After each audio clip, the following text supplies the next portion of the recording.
آپ نہیں سمجھتے کہ دوسری طرف سے سختی زیادہ ہے؟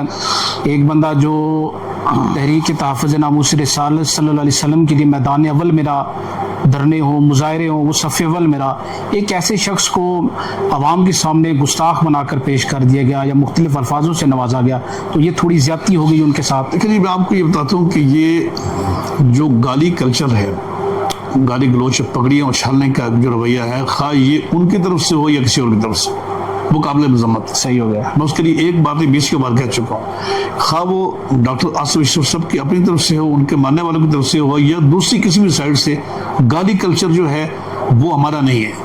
گالی گلوچ، کسی پہ پگڑی اچھالنا، ہاں دلیل سے بات کرو، دلیل سے بات کرے۔ اگر کوئی گالی دے بھی دے تو اس کا جواب گالی سے نہیں دینا چاہیے، یہ ہمارا کام نہیں ہے۔ جی گالی کا جو رد عمل ہے وہ گالی نہیں ہے، گالی کا رد عمل دعا ہے۔ سرکار دو عالم صلی اللہ علیہ وسلم نے گالیاں دینے والوں کے لیے دعائیں فرمائی۔ تو میں سمجھتا ہوں کہ کہیں سے کسی سائڈ سے بھی گالی جو آتی ہے وہ ٹھیک نہیں ہے۔